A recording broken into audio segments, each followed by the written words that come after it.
Hi Stampers, this is Karen Phillip. I'm a Stampin Up Demonstrator and I'm pleased to show you how to make this card. Oops.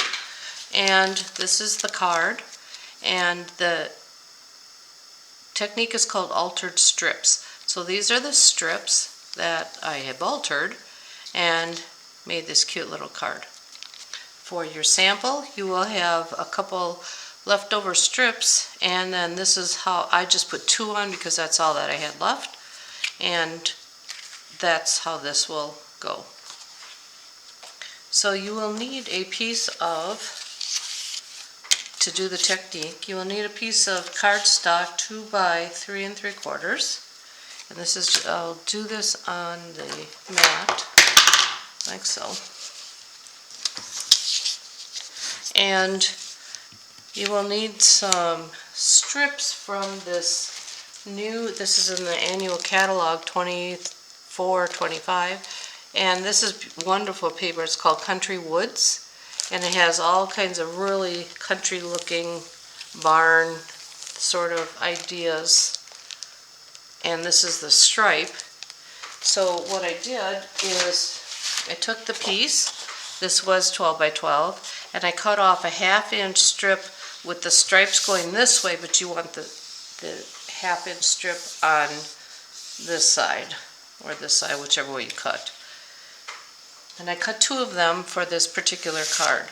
Here's another version when I needed 3 stripes, but because of this was done in class, I needed to keep my supplies down a little bit so you can see the difference.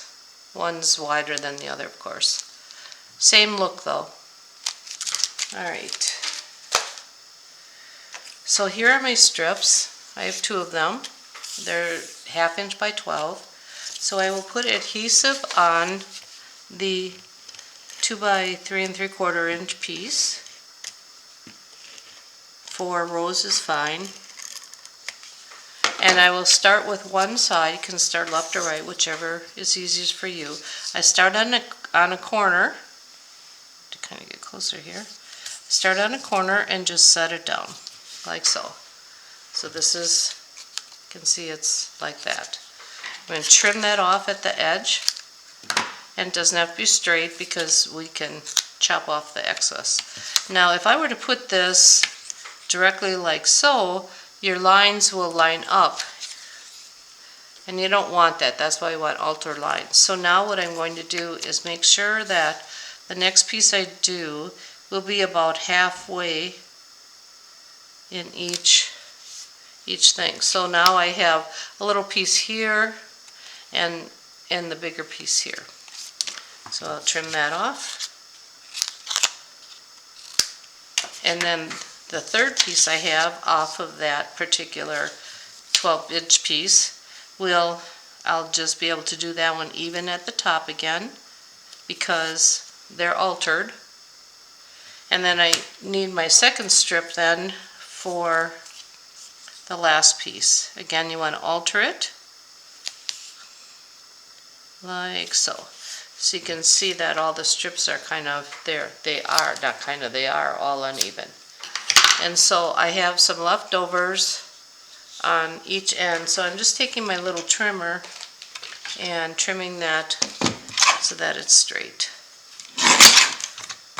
And again, this is 3 3/4. You could use your other tool, but I happen to have a guillotine paper cutter, and it just seems to work the best. Get all the scraps off. And basically that's it for getting this technique. I use, what color is this?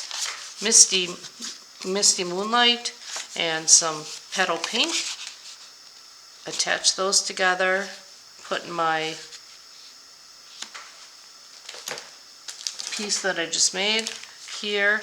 I have to cut another piece of the green, but then I did cut or stamp this cute little daisy thing, and this is from the Everyday Dies, and I colored the daisies in petal pink, number 200 for the blends, and this one is Light Lost Lagoon. and that keeps all the colors together. And I pop that up. And the stamp set that I used, I got those from, is Cute as Cows, and here are those little flowers. So it's very simple to do. And then on the inside I did add some of these flowers. So to get your sample, you should have 2 pieces left. You should have a 8-inch piece, and then you'll just put your 2 rows on here, and then you'll get the same look as your sample. Here's the sample piece, like this. So that's what your little on your instruction sheet will be. I did add some gems, and those are from the, what are these called? Glossy Dots assortment. And I keep these in old plastic sleeves that work really well. Then I can just sort through them and keep any extra pieces in there.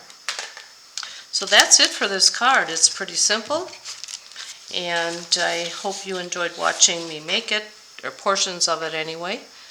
So thanks for watching, and have a great day.